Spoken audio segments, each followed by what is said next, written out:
you so much, Suchita ma'am, for that very generous introduction. It means a lot to me that you enjoyed the book, and in many ways, the purpose has been served for what I wrote the book. And in this brief talk, that introductory comments, I will mainly talk about my experiences, what led me to do this journey in the first place, what led me to travel across India in trucks, and secondly, I will try to lay out a broad perspective on the industry itself, set some context for the discussion that we will have later on. So these are the two broad themes I will try to address. So beginning with my journey itself, I mean, it is an offbeat way definitely to see India, as is quite obvious. But what led me to do it firstly was this childhood fascination with trucks. The the sayings they had painted on their backs while we overtook them on highways. And once I even experienced the personal generosity of a trucker who rescued me when I was stranded on a highway near Shimla, and then didn't even bother to charge any money for it. And this sort of unself-conscious generosity stayed with me, and it made me curious. And this was when I was around 17, 18, and it made me curious, what kind of lives do these guys lead on the road? Because in my imagination, it seemed like a life of adventure, of freewheeling adventure, of going around places, seeing places we never really see otherwise. And it seemed like a fascinating journey in my mind, the idea of their lives. And this sort of uh, interest in their lives led me to become a journalist in some ways too, because my aim was to get to travel India more and try to see its warts and blemishes too. I mean, not just the tourist spots which are, you know, plastered on the brochures and so on, the everyday life of its ordinary citizens, which gets so easily glossed over in even say mainstream reportage, even business reporting, which largely focuses on the formal sector. And the informal sector in this process gets a raw deal, whereas around say 80% of our workforce is employed in the informal sector. But there is no discussion, there is no even acknowledgement of the difficult lives they lead on a day-to-day basis, and what we as a society can do to improve the lot of many of these people. And truck drivers were one segment which seemed in my imagination would constitute a subculture of people, because they have been doing this, leading this lifestyle for a long time. Surely some characteristics are developed. So this sort of naive anthropological urge to document their lives on the road was another thing that propelled me. Secondly, while say I was working as a business journalist, used to read that India has one of the highest cost of logistics in the world. That 14% of our GDP is highest in the world, whereas other countries have say 6-7%. But what does that cost of logistics really mean? Because the conduct of our economy on a day-to-day basis happens on our highways. That is where all the goods are transported. That is where the economy basically is, and not just in interest rates and fiscal deficits, which is what the big newspapers usually discuss in their op-eds. But what is the microeconomics of life on the highway? How are human relations on the highway? What kind of frictions are there on the highway? And this sort of perspective says a lot about the reality of rule of law in our country in many ways. And that led me to go out and do this. So with that little introduction, I'd like to talk a bit about my route plan for the trip, just to lay some context for where I went and how I went and so on. So I started off from Mumbai. See, I am not someone who has any remote connection to the transport industry in any way whatsoever. None of my family is in the trucking business or in the transport business. So this entire thing was very new to me. So to start off, I managed to find one truck driver who was willing to take me from Mumbai to Delhi. And from then on, I decided that it will largely be spontaneous trips, that I did not have a route plan as such. These are the pit stops I want to make and so on. Because in my mind, that would totally ruin the fun and the spontaneity of the adventure that I thought I would take. So that was my rough plan. As I went along, I started to figure out how the highway works. What are the kind of places where you can expect to find truckers who may be amenable to taking you along? What are the places where you can say try to have a conversation with a trucker and convince them? Because the first thing to realize about India, and especially its highways, is that it's a very low trust. It's a trust deficit society, trust deficit environment. Nobody trusts anyone out there on the highways. It's in the shadow zones of our civilization in many ways, because while in the cities we like to think that there is rule of law and so on, but the highways are one place where the reality of India really kicks in. So to reduce that anxiety, I would first say approach truckers along in petrol pumps where they would be just stopping for a refill, or I would go to dhabas and somehow just tell them that, see, this is my aim. I want to understand your lives. I want to write about your problems in the hope that someday they may be solved. I mean, that's not really something in our control, but the first step is to at least document this. The first step of any policy action is information collection. And as far as the transformation, as far as the transport industry was concerned, this at this very stage we have somehow stopped. There had been, after 70 years of independence, there had been there was nothing I could come across any systematic record of life on Indian highways, of how things are conducted, what are the roadblocks that truckers face. I came across nothing when I wanted to read something. And in order to fulfill that wish, I started on this journey in some ways. So that was another purpose. So yeah, with that broad outline, I traveled from Mumbai to Srinagar, firstly via Punjab, Rajasthan, and so on. After that, I had one leg in Northeast, which is in Nagaland, Manipur, Assam. And in between, I also traveled in Uttar Pradesh, which I did not write about, but also in Kerala, Goa, and then in the southern states, all of them. That was my broad outline. Except for the central and some of the eastern states, I managed to cover quite a lot of ground.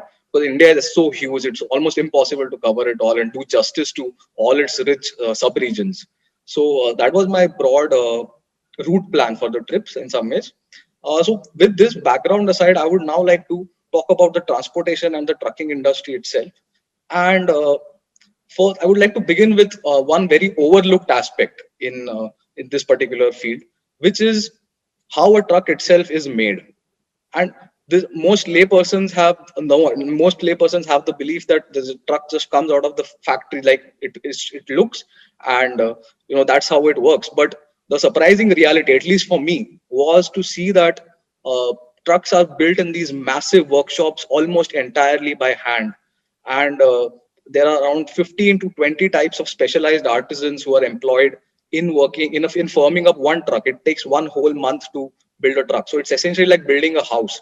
And for the truck driver, a truck is not just another vehicle. For him, it's a home in many ways. It's a wife in many ways. So that's how they often even refer to their vehicles. And so a lot of care and attention goes into how the truck is constructed, what sort of design they want, and so on. So it's a very customized and personalized job, which is done by these truck artists. And as you may have seen, often trucks have these amazing artwork on its exterior. And these artwork, like I found out in my research later on, many of these motifs that recur, whether they be elephants or swans, all of these are motifs that go back to around 11th 12th century. I mean, there was one ancient text which described shipbuilding in India in the 11th century, and many of the motifs that it described as being painted on the ships are still recurring in truck art. And this is through a medium of a transmission mainly involving nomadic communities. So trucking in India before these trucks came along was done by the Banjara communities and many of these nomadic communities whose job it was to transport huge sacks. Like they had entire caravans, around 10,000 animals, and they used to transport these food grains and cloth and everything across the country for armies, for kings. And the kind of designs they had on their animals, because for them the animals were not merely animals, they were linked so closely to the way of life that these designs and the embellishments that went on the animals were later to be found in truck art. So it's a very interesting history out here, which has been scarcely documented. Unfortunately, I've had to make do with bits and pieces here and there because this is such a unorganized sector, like we call it, and documentation is very low in this regard. So with that, with a detour into that subject, another aspect of trucking that I would like to cover is how truckers are recruited. So as you may imagine, like there was a recent survey by Save Life Foundation, and Save Life Foundation found, like, because this is one of the rare instances I found that there has been an actual scientifically designed survey to gauge what the state of the industry is like. This was not the case until even 2 3 years ago. So this particular survey found out that 9 out of 10 truckers, they do not have any sort of formal training at all. most of them are recruited through informal networks. Someone could be from someone's village, so he recruits him. You accompany me as a khalasi. So the truckers usually travel in pairs. One is the ustad, who is the senior chap in charge of the truck, and then there's the khalasi, who's his helper.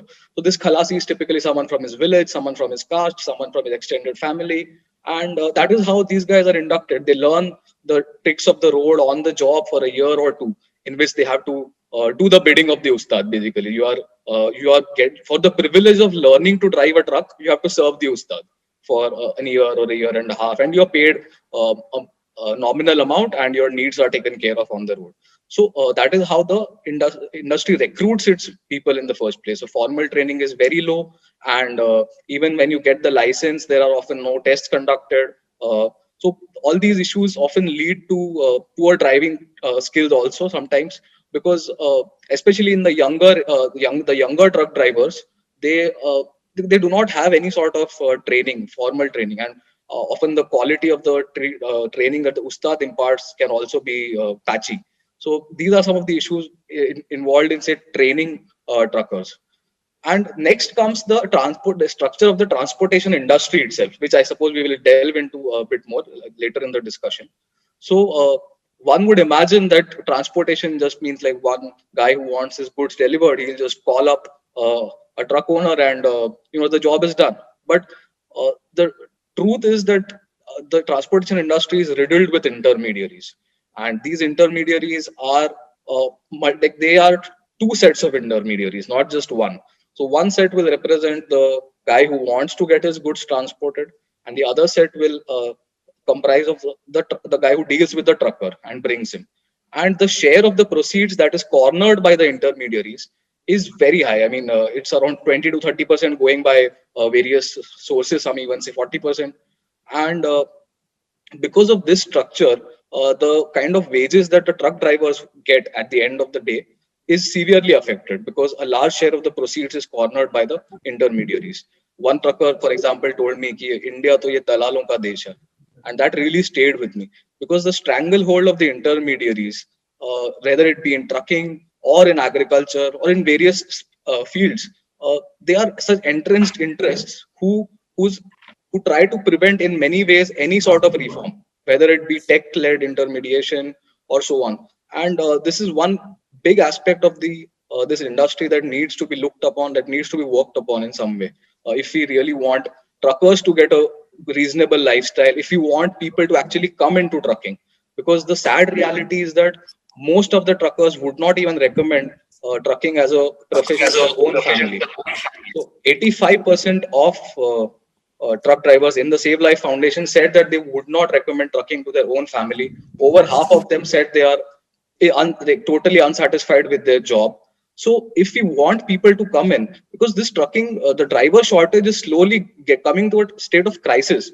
Because of driver shortage, 25 to 30% of the load is not being able to carry. I mean, trucks are idle because of driver shortages.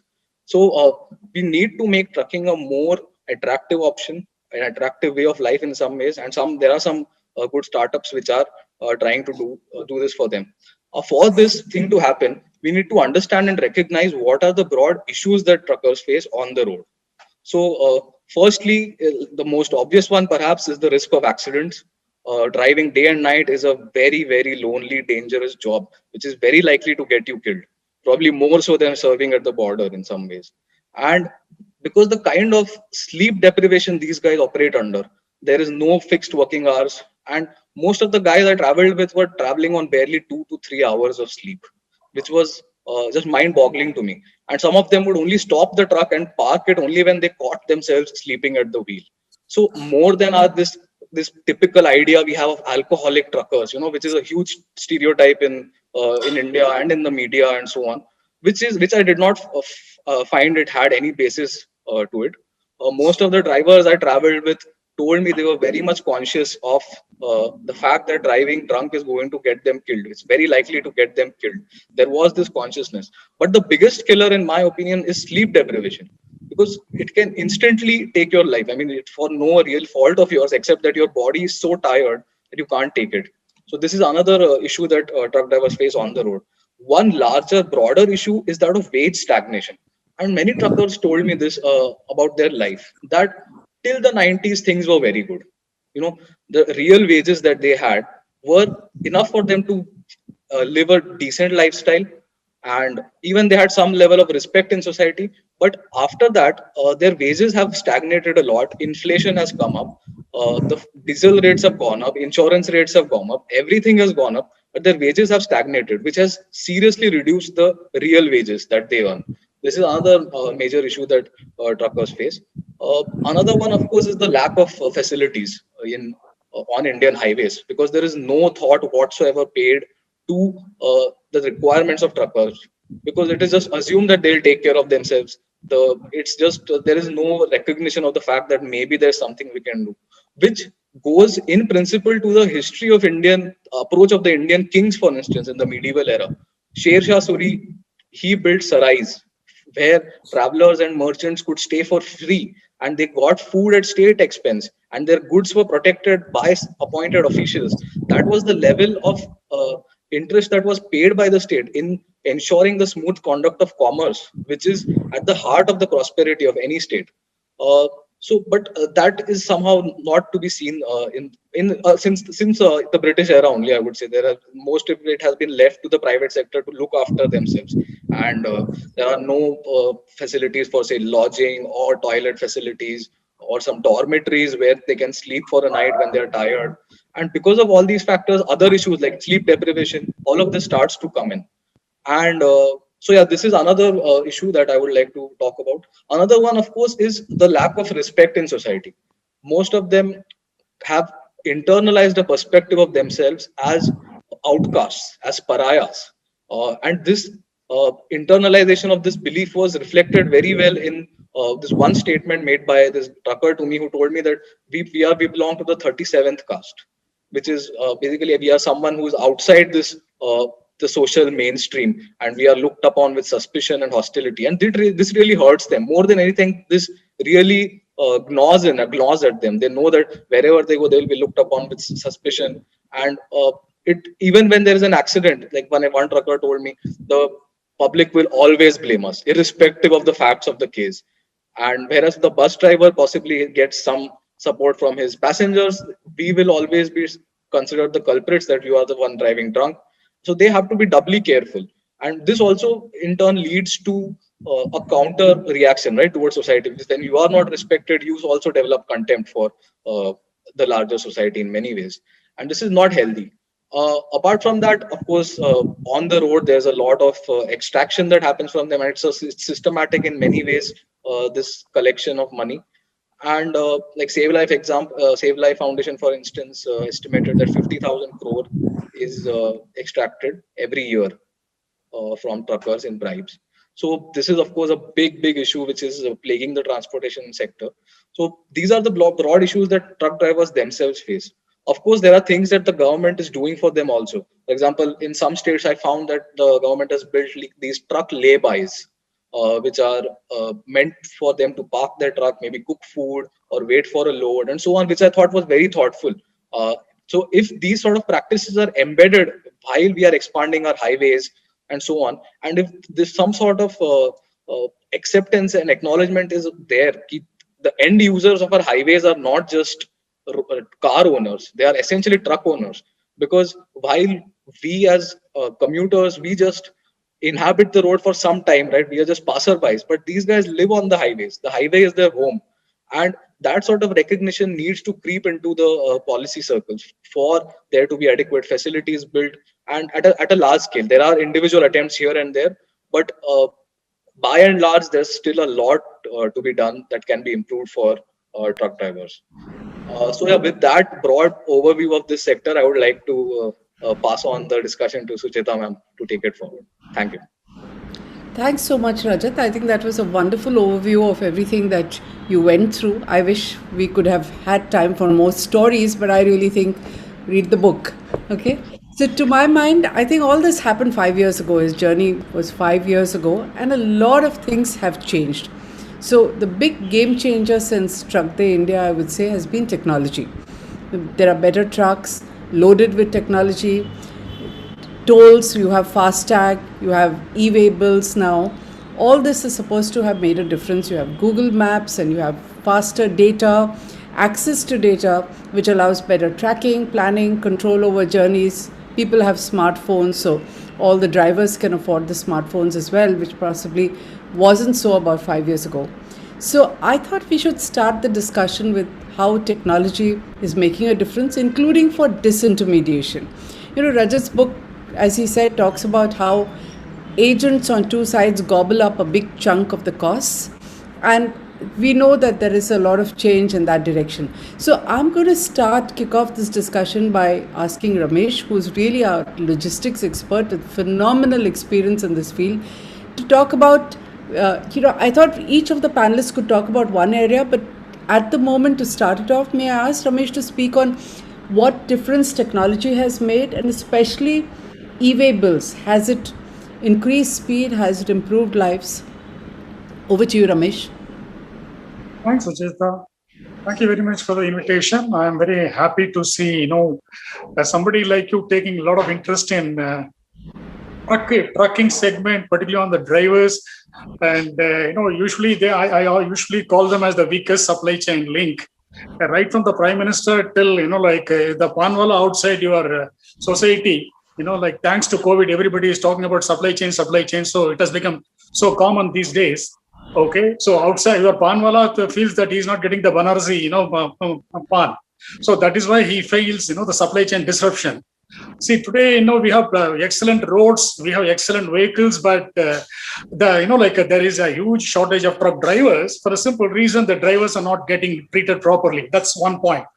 Coming back, you asked a very specific question of technology. Well, if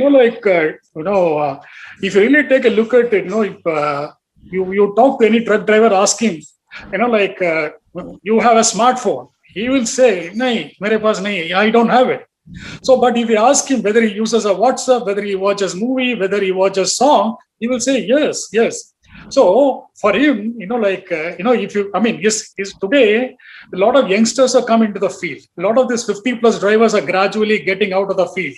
So today, most of the young guys who coming into the trucking segment as a driver, they're all quite used to technology without knowing it's a technology. For them, it's just a phone. So thanks to phone, today they are able to do a lot more stuff. Okay, today, so earlier, whenever they used to go on a long haul, drive. So, every 100 kilometers or something, they used to get out of the phone, go to the, I'm sure, many of, I remember, I don't know how many of you watch, viewers know it, there is no, a mobile phone. Before 94, there is no mobile phone. Okay, so if if you and I don't have white collar guys don't have a mobile phone, how do you expect a driver to have a mobile phone? So what they used to do, their interaction with their the fleet owners or supervisor, use every 100 kilometers or something, they used to get out of the a truck, go to the nearest phone booth or STD booth or something, call up their office and say this is what, that is what, all those things. Okay, so that is what the kind of information flow was happening. There is no technology, no internet. It took it took a lot of time before that could happen. But even today, thanks to induction of a lot of young guys coming into this field, for a simple reason, the entry into the field, you don't require even though you don't need an engineering degree, you don't need even you don't need to be even a class 10 guy. Under pressure from thanks to this driver shortage, so the government has relaxed the rules. You don't have, there is no need for any basic qualification, but it's a very, very wrong move in a way. Okay, to meet the gap, this is happening. So what happened? So today, everybody uses a mobile phone. So which basically means everybody is using a smartphone. I'm talking about the technology part of it. So when you don't have to get out of your truck every 100 kilometers or something to go to the nearest STD booth to call up your office or something. Anyone in the office wants to see. Good old days, the office has to wait for the call from the driver because there is no way you can reach out the driver. Today, it's a two-way communication thanks to mobile phone, whatever it is. But Mr. Ramesh, this is what's happening. I was wondering if you can touch on technology in the broader sense, like have e-way bills ensure that they See, can look, move faster. Sujata, see, look, the focus is on truck drive. See, the, induction of technology at a fleet owner side may be very high. There is no, it doesn't serve any purpose. At the end of the day, like that's what I was saying. The government is investing crores and crores of rupees building roads, and all the HV OEMs are, spending lakhs and lakhs of crores of rupees and, creating R&D and, doing all those kind of high-end vehicles. Okay, but the guy, neither the fleet owner nor the, like a Tata's, Birla's, Ashok Leyland, none of these guys are really driving. It's a, like uneducated, poorly educated driver who is driving. So what is his awareness about technology? Okay, so his touch point for technology is nothing but a No, mobile I phone. understand that. Okay, that's the reason why I want to talk about, the mobile phone part of it. Okay. So, this is what's happening. So these guys are able, today, so, this is where the two-way communication happens. The guy from the fleet owner side, supervisor, is able to call up a driver anytime, 24/7, anytime he can call up. The same way, driver, if he runs into any problem, he can call up his office anytime. Okay, today it has reached a stage. Suppose there is a problem, like on the highway, if a driver faces a problem, something happens, the supervisor asks, please, shoot a picture and send it through WhatsApp. So he doesn't have to go and log into a laptop or log into something to open the email and send it on his mobile. He shoots. Okay, send it through a WhatsApp. So the supervisor at the other end sees, okay, what is the damage? Okay, this is where the technology is really happening. So on the other side, you are talking about e-way bill. See, look, if you really, yes, e-way bill, e-way bill is a technologically a nice thing happened, but there are a lot of glitches in that. Okay, but in fact, like the glitches in the, see, look, as far as the driver is concerned, he is not too much worried about it. See, as far as the e-way bill is concerned, the major worry is for fleet owners, the transporters, because they are facing the brunt of it. As far as the driver is concerned, whether it's the rollout of a GST or a e-way bill, it is not that much a problem for him. Okay, yes, there is a very minor problem, but it is not as much as the fleet owner faces. Yes, the e-way bill has really made life much more easier, but thanks to the bureaucratic way of handling things, that even today, if you have seen the papers, see, look, there is some problem with the GST problem. The IT, the invoices has been called up, and a group has been set up, including a CAS. They are trying to sort out. The similar way, see, all the transport associations are asking for, there are some glitches in the GST. Basically, he said that within 24 hours, they have to cover, earlier they used to cover 200 kilometers, now they have to cover 100 kilometers. It is simply not possible due to several, it's not, like when particularly in the parcel segment, when they move from point A to point B, it is, like they don't move in one go. I understand, Mr. Ramesh Kumar. I understand. In fact, I was actually hoping that the government need to really address that issue. correct. I thank you for those insights. I was actually hoping that we look at technology from a larger perspective. While drivers are important, we are discussing them. They operate within a larger framework, and that is also one of the questions that I want to pose to Sanjay Shirodkar, who has done a lot of work on this. He's actually been on the trucks, also done a bit of the journey like Rajat, and filed so much of RTI to look at what happens on the road and whether, again, technology, I'm going to continue with this, FASTag and everything else, what difference has it made? So Sanjay, may I request you to take this forward a little bit? Yes, thank you for the opportunity. In that truck journey, myself and Ramesh, we were together. It was a wonderful experience. I will speak about toll and FASTag. Yes, FASTag has increased a journey, but only on expressway and only till the stretch is there. Like for example, Mumbai-Pune or Yamuna Express or Delhi, Jaipur. Journey has become faster because of FASTag, but only on expressways. Say for example, 6-lane highways or 8-lane highways, but not on 2-lane or 4-lane highways. Actually, any transporter can afford truck if any multi-axle. I'll give you example. Multi-axle, if fully loaded multi-axle truck, if travels 1,000 kilometers in 24 hours, then only they can afford or maybe benefited from this journey. But unfortunately, because of these toll barriers, that journey has restricted to from 350 kilometers to 500 kilometers. So that is one point. As far as toll is concerned, yes, the delays have increased a lot. There are reports by TCI and IIM Kolkata. They done research and report in 2007-8, then 11-12, then 14-15. The delay on toll plazas, delay of fuel and economy and man hours has been increased from 2007-8 report that was around 35,000 and now it has crossed 1 lakh crore. The delays on toll plaza in spite of having FASTag. FASTag is not implemented on all the toll plazas.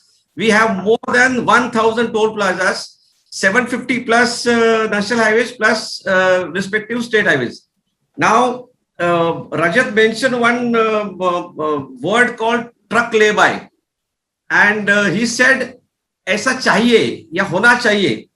I would say after 2008, strictly Ministry of Road Transport published guidelines, specification on 4-lane and 6-lane highways, and they have to government any toll road or highway if built, they have to provide truck lay-by rest areas by default. That is the right of the commuter, which is not being provided since 2008 till date. That is the problem. You want to tell us a little bit about what the transportation industry has proposed? I mean, they had talked about paying the toll upfront to avoid these delays and losses, right? Yes, Do you want to yes, talk about yes, that? yes.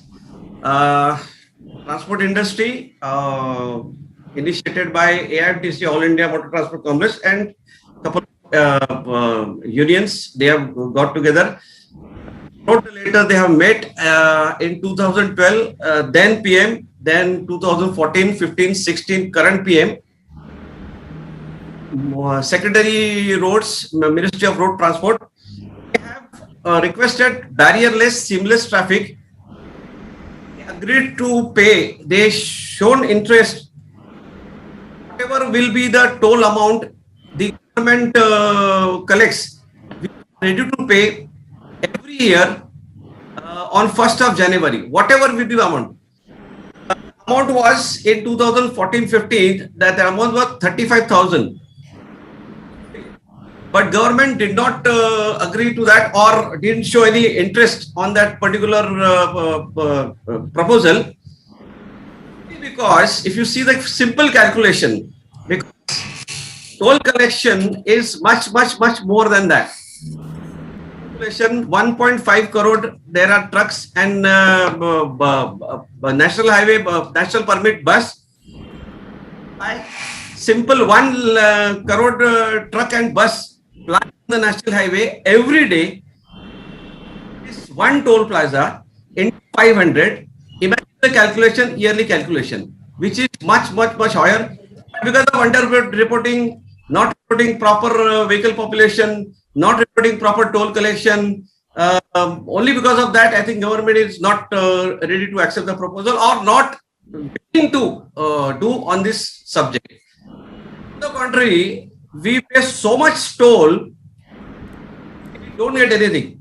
There is a very big list of facilities which every commuter, not only truck drivers, every commuter has to get. It's a very big list of bus-based, truck lay-by, toll plaza, rest areas, pickup bus stops, highway landscaping, advanced traffic management system, highway patrol 24 hours, ambulances, cranes, communication, light system, maiden, drainage, everything.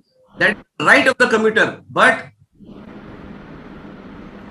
only we get is toll plaza. Rest all we have to fight, or I didn't come across any stretch in the whole of India which shows all the facilities on one stretch, not a single 2-lane, 4-lane, 6-lane or 8-lane expressway. The sad part is, contrast, expressway, any expressway, they expect truck driver to go and have some food. What about the rates? You get 50 rupees vada pav, you get 50 rupees roti, you get 500 rupees bill. How truck driver will afford, can afford? ये बहुत बड़ी problem है अपने आप में। Thank you, Sanjay ji. Really important points that you make, and especially bringing realization to people like us that the roads are not, expressways are not about us. It has to be primarily transport because that is the lifeline of the economy. So, Rajat, your book has dwelt a lot on this business about disintermediation, and with a lot of sympathy about the drivers, single truck owners. So, in the last 5 years, I think you and I have discussed this also. There have been various apps like Wahak, which talk about 100% commission-free deals, eliminating disintermediation costs. Then you have intercity things like Porter that have come up. And I'm sure, having done this journey, you have also been keeping tabs on the new developments that are happening. Would you want to talk a little bit about what has happened post your book? Sure. So, firstly, it's necessary to understand what are the benefits of this technological intervention in intermediary. What is happening that's wrong and which is detrimental to the transport ecosystem under the current scenario. So, firstly, what these multiple intermediaries and the disproportionate amount that they take away, what it firstly does is it reduces utilization of the truck, because what happens is that the truck driver does not know, he only has contacts along a certain route, or he's averse towards exploring new routes because he does not have those kind of contracts which will allow him to ply new routes. So it reduces the utilization, and as a result the truck driver's income also reduces. And what is happening right now, like some figures point out that because of this scenario, only 33% of the time trucks actually move with load, like trucks have full load. Otherwise they are either running empty, or they are standing idle, or they are running with partial load. So clearly the current system of intermediation is not serving the overall interests of the industry at many levels. So with that broad perspective on what the detrimental effects of the current scenario is, uh, there are few things that are happening in this front. So, firstly, what the companies like Blackbuck are trying to directly connect the transporter to the consignor, the guy who's transporting the trucks to the guy who wants to send out the trucks, by eliminating the two of them in between. But this is a long order. The kind of success that has been achieved, overall speaking, it is still, there's a lot of scope for improvement, because these interests are so local and they're so entrenched in the local political economy that it is very difficult to displace them. Like one of the drivers I spoke to, one of the startup guys I spoke to who was working in Vishakhapatnam, even claimed stories of uh, assault and vandalizing his offices by the local entrenched interests in the transportation business. That is the level of resistance that the current incumbents of this system will pose to any such intervention. So it is a huge challenge. But at the same time, startups are doing a great job. Rivigo, for instance, is one of the few startups in long distance hauling, like long haul transport, which has tried to a new model called relay trucking, by which the truck driver changes every 200 or 250 kilometers, so that these long it reduces the efficiency of the truck, right? Because if one guy is driving the truck, he will have to sleep in between, he'll have to eat in between. But with this relay model, the turnaround times reduce, the utilization of the truck improves. So there are various aspects to this. It makes sense. Of course, implementing it and assuring smooth facilitation of this is very difficult, because as I myself saw on Indian roads, like it's so unpredictable. Anything can happen, and the traffic jams can come. Your truck can break down. But through technological intervention, even in terms of monitoring the health of the truck, and if you can do that, then you can ensure that you can reduce the unpredictable factors and build a sustainable model. It is possible. So these are the broad developments that have happened. Like you mentioned, Porter has done a great job in intra-city logistics, because it's like a Uber for trucks, right? Because you do, so the main issue with this technological intervention is the lack of trust. So unlike an Uber, where you just have to get in the vehicle and there's no big stakes involved in this. But a freight transport business, you have lakhs of mal, the lakhs of worth of mal you need to trust with the guy. So, so intermediaries essentially serve the purpose of building this trust, and to replace that with just an app is very difficult because the stakes are too high, and that is the main challenge. That's the fundamental challenge which needs to be tackled in terms of reducing the stranglehold of the intermediaries. Thanks, Rajat. Ramesh, do you want to comment on this? Because you know a lot about the large trucking companies, and I think one of the things you mentioned in our conversation was that they are not able to match up because they are not organized enough, their associations are not organized enough. In fact, we have one of the associations here in the audience. In fact, I must mention we have a lot of experts in the audience, including people who know logistics. Would you like to comment on it, Ramesh? You are on mute. Yeah, Sujata, first on the intermediation. Okay, so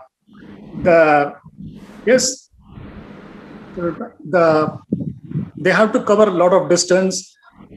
See, as it is, there is a 22% shortage of truck drivers. So, I mean, this restaurant relay format which Rajat spoke, which Rivigo. In fact, like many companies have tried this long time back, even though Rivigo took the PR drive and made it as if they invented it kind of a stuff. A lot of companies tried it, but the question is, see, first, there is a shortage of drivers in the country. So if you have to have 24/7, the vehicle has to run. The one driver sleeps in the at the backside, like just behind the driver's seat, and the other guy drives it. I mean, that's not the proper rest. Okay. The second thing is, when you have a two-driver format, okay, so when you have a two-driver format or multiple drivers, changing at all those kind of a thing, it increases the cost of operation. Okay, so no company, really would like to really, bear the additional expenses. Okay, so even though a company like Rivigo tried, but like the restaurant relay format, basically hinted by Mr. Vinod Dasari of ex CEO of CEO MD of Ashok Leyland. Okay, so he also really pushed hard Rivigo to really implement, and they tried it, but it is not a very successful formula.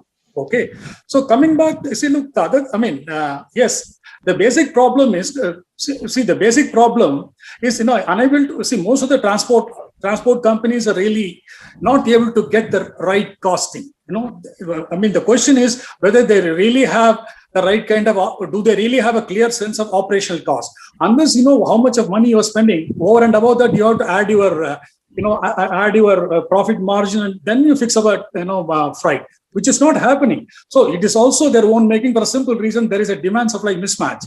So there are more number of trucks flying in the country than what is required. So obviously, from a shipper's point of view, you would like to keep the cost low. So whoever is offering the lowest rates, that it takes it. So in the process, the transport industry, the transport segment suffers. Okay, coming up and talking about the associations, yes, see, look, ANTC has been there right from pre-independence. Okay, and there is this ITWA. Okay, there are two big associations nationwide. Okay, these guys are trying, but if you really take a look at the way these associations are function, they're all like local satraps. Okay, there is no, see, look, since you are a very well-known financial journalist, you have seen the way national chambers of commerce, FICCI, ASSOCHAM, CA functions. Okay, they have a very strong, like a secretariat which provides the intellectual depth and which really does the excellent lobbying work. As far as the transport, associations are concerned, they're really not. They are not on the same page on many of the issues. When one association says that I'm going on a strike, the other association says, sorry, I will not support you. Okay, that is one part of it. The second thing, there is no unity. I'm not against the multiplicity of unions. Like if that is the case, CAA, FICCI, ASSOCHAM, see, they all like when they arrive at one particular thing, they all have more or less on the same page when they approach the government. They talk the same way. Whereas the association, they are not on the same way. Okay, they fight among themselves. They don't join together. And while that is where coming back to a technology, because you were asking about a technology point of view. In fact, today, see, there are more than hundreds of this intermediaries like Blackback, Rivigo, Fortigo, many such many such technology oriented companies have come. In fact, they don't call themselves a transporters, even though their core business is transportation. They would like to call themselves as a technology companies. Okay, so that is what is happening. In fact, see, they are really able to present their point of view across the government. The government is also willing to listen to them. Whereas as far as the associations are concerned, they really need to. Yes, their concerns are very. I mean, the associations' concerns are very genuine. Nobody understands the pain points of the industry like them, but they are unable to come together and really make a dent on. So I mean, for instance, I'll tell you. See, ever since the COVID has come, Mr. Nitin Gadkari, the Minister for Highways and Transportation, till today, he has never met any transport, association people. It's only the bureaucracy which is meeting. Whereas the same minister is able to find time to meet all and sundry, I mean, what Zoom call and all those kind of a thing. But why this reluctance? Okay, so possibly he has no. It's not only. I mean, that's what I feel. Not only the truck drivers are considered as an untouchable or kind of a thing, even the fleet owners, in a way, are treated, very shabbily by this government. Okay, and the associations have, for instance, whenever they have an issue, for instance, they have very strong case as far as the fuel price is concerned. The way it's, the diesel prices are inching towards 100 rupees per liter kind of a thing. This is a very, interesting, kind of a thing, which these guys can come together and do something about it. Well, okay, even in the association, for instance, if you take a big company like Safe Express, TCI, they're all members of All India, AMTC and I2R, all those kind of a thing. But on the day when a strike is called, all the, trucks of even VRL, which has got more than 4,000, 5,000 trucks, all these big guys will never participate. Their trucks will continue to run. It's only the small guys and who are the organizers, they try to do it. So obviously it's a flop. Any strike, announced by this association, the question internal sabotage. I mean, I won't call it a sabotage, but there is a lack of cooperation. They are really unable to sell within their own self. Okay, what is needed is a cohesive. The associations work together. Need not have to merge, but they need a a concentrated effort.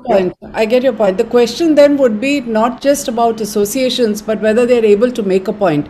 In fact, a lot of times we have wondered why is it that we don't hear enough about them. They need a proper academic discussion on how fuel prices impact the cost of transport. In fact, I think Rajat's book should be a must reading, because from what I understand, Rajat, there is overloading to make it viable.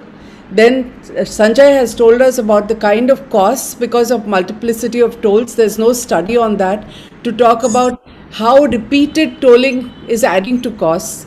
Then Ramesh has talked about how the associations are not able to put their point across, and I don't think going on strike is the answer. You first have to put numbers on the table to say how it's impacting the industry. In fact, I think Viresh Malik, who has himself driven a truck, has put a comment over here very correctly, which says that it's not a shortage of drivers as a shortage of people willing to pay enough, because it's demand supply. If there were people willing to pay, there would be more drivers coming into this area. And that brings us again to the next point which Rajat has talked about, which is corruption and laws. Okay, that it is a state subject and there is ambiguity of laws. So I'm going to ask Sanjay first if he has comments on this part, and then Rajat, I know, has thoughts on this, so we will go on to him. So Sanjay, over to you first. Yes.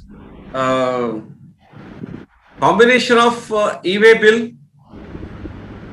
and fast track, which is a wonderful combination.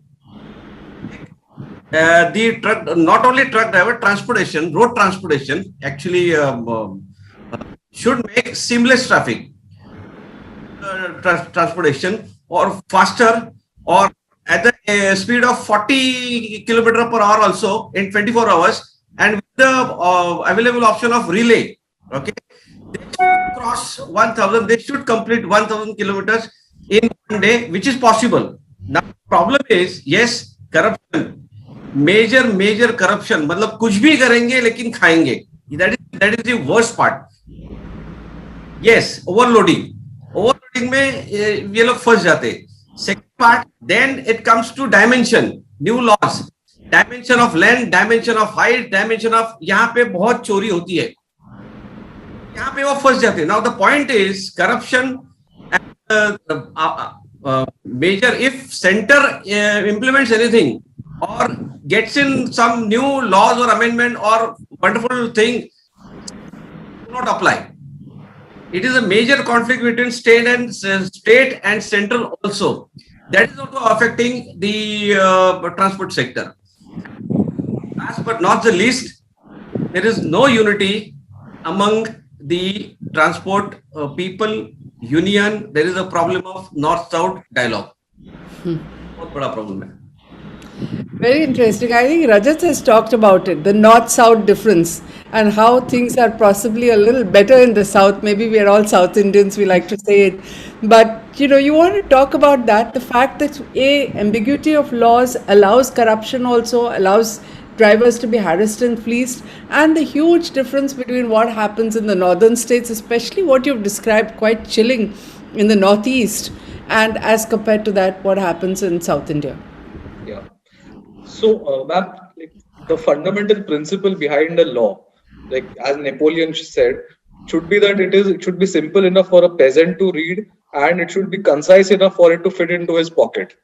These are the two fundamental principles. It should be simple to interpret, and it should be concise. And this is what encourages the following of rule of law. If laws are cumbersome, if laws are uh, too many to be counted in many ways, because there are state laws, there are central laws, and all of them are, as a as someone who tried to understand this, I found it a really big deal to try and make go my through the labyrinth of laws. It's like a little labyrinth. So how can we expect someone on the road, like a truck driver, to know, understand, and interpret whether he is breaking any law or not? That question itself is not clear to drivers many times. What law am I breaking exactly? Why have I been penalized?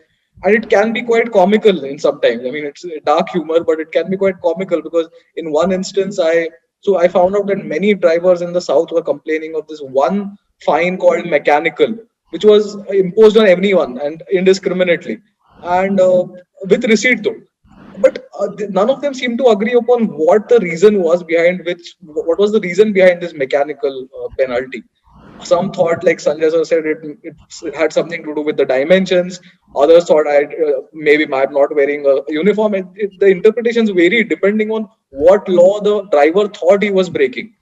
And so because of this ambiguity, and this, it creates scope for discretion, and discretion is the enemy of accountability in any governance scenario. If there is discretion, then it reduces accountability, and it reduces transparency also in many ways, because then there is no incentive for the officials to follow the laws themselves, because then it becomes so easy to interpret the law according to their own interests. And so the first one big suggestion in this regard would be some sort of transparency of rules. The economic survey also proposed this one act called the Transparency of Rules Act. Now, this is a law in itself. I know we are adding to the laws, but this should make it mandatory for all citizen-facing duty. Like, wherever the state interacts with the citizen at any level, there should be transparency in what are the rules governing that interaction, and what are the rules that, if broken, may lead to penalty. If there is that basic sense of understanding and consensus among the community of truckers and officials, this will severely reduce friction and even reduce the cost of logistics, because as we all know, the cost of logistics, the one big part is all these fines and penalties and all this stuff that you pay along the way. So that would be my one big suggestion in this regard. Excellent. So, corruption, as I think even the Transporters Association had put out on Twitter the other day, which actually led to us doing this discussion, is the big elephant in the room at the end of the day. Because you're talking about a truck which is viable only if it's overloaded. And even then, we are saying that drivers are working below minimum wages without proper facilities. So, if one just hears this or reads your book, the impression that one gets is there's no hope in hell of this business being viable at all, unless people pay a lot more. When people pay a lot more and they're paying a lot on petrol and diesel also, it's going to be inflationary, and the costs going to go up for all of us, for all goods and services. And this basic realization doesn't seem to be there with the government at all, because the government seems to think that you keep hiking petrol rates and the economy can take it, and there doesn't seem to be an impact. I mean, I wish we could get answers. I've always thought that, technology and disintermediation and disruption will happen with, what you call the tech companies. They have a role to play, and it may transform the whole transport industry and the way it functions. But from what all of you are saying just now, in spite of all these new companies, fleets, apps, and whatever coming in, am I hearing that we are not anywhere near that change happening because these big four factors, overloading, poor facilities, and corruption, and ambiguity of laws and harassment, is going to keep the industry as it is, and of course not to forget petrol prices. So just a quick 1 minute reaction from the entire panel on this. So can I start with you, Sanjay, and then Ramesh Kumar? Yes, quick comment. I'll tell you the number of tolls. I don't want to blame any government. Everybody's same. 2000 to 2014, 364 toll plazas on national highways. 364. But from 2014 to 2000 till date, has gone to 655. So 300 toll plazas in 7 years. Pace of toll plazas talking about. Point number one, that is going to be a main hurdle. Unless until we stop this, industry is willing to pay the toll. You say the amount, we are ready to pay, but seamless karo, barrierless karo, but government isn't willing because of corruption and underreporting. In spite of all this, we are dedicated freight corridor for road transport. We have for railway. New project is coming from Haryana to JNPT. It is dedicated railway line, freight railway corridor. It should be made available by National Highway or Ministry of Road Transport. Dedicated minimum 500 to 1,000 kilometers. Dedicated freight only for transport or this industry. And that is going to be the solution, which is possible. अगर आप नए highway बना रहे हो, what is the harm in making this complete closed transport corridor or dedicated to freight, only freight? This could be one solution. Right. So, Ramesh, you want to react to that? Quick reaction. Yeah. You mentioned about the biggest elephant is transportation. I mean, I would say that the guys who can really make who can really bring about a major change, the entire I mean, we are ultimately talking about reducing the logistics cost. For whom whether is a transporter or a truck driver or who for whom they are working, it's for the Indian industry. Okay, the Indian industry, they have a much better bargaining power with the government because they have plants right across the country. But unfortunately, we are all living in an age of outsourcing. All companies more or less assemble things. They don't make anything. Everything is vendor. Vendors from vendors they get it and assemble it. So given their kind of access they have with the government and right across the state, they can easily help the transportation. Actually, the transporters. Transportation is helping them to really make their growth. So they can really do a lot of stuff if they're really willing. See, in fact, they can begin with they all talk about CSR. See, go to any major company outside the plant and see for yourself what kind of facility they created for transportation. You yourself will notice that there is nothing created, but all these companies will be quite happy to go and spend the money to build up. We are doing this, we are doing that. It's all more PR driven. So that has to shift away. But luckily, in a way, the COVID has really made them to pay greater attention on supply chain element of it, and transportation being part and parcel of transportation. So definitely companies started looking at those kind of a thing. See, look, India is a jugaad country. So, government can, only talk. Ultimately, all the development will happen apne aap. On their own, they will start doing it. Yes, the future is very bright because, even though the government is talking about multimodal, the train cannot go doorstep, delivery or pickup. So ultimately, even that Bharatmala building up all the massive roads. So it's all meant for a trucking, transportation, not for moving rail on the Bharatmala. So things will change on their own. Time is the healer. That's a very positive statement, but I remember covering Mihan in a big way, which is, stuck for the last 15 years or more.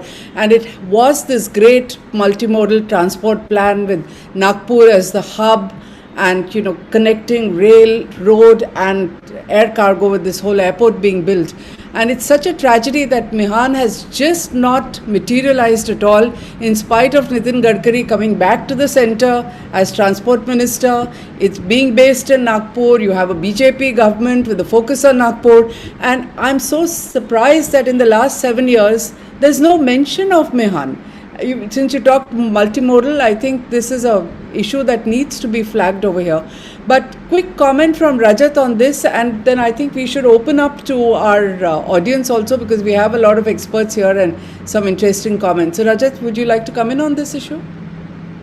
So the future of the industry definitely is it's like the darkest hour before dawn, right? So it's definitely going to be better only because with greater internet penetration, with smartphone penetration increasing, digital literacy among the younger truckers rising, there will be a natural migration towards tech-intensive processes and towards simplicity, not because of some great intervention on part of the state or on part of the, but like Ramesh sir said, it will naturally lead to that place.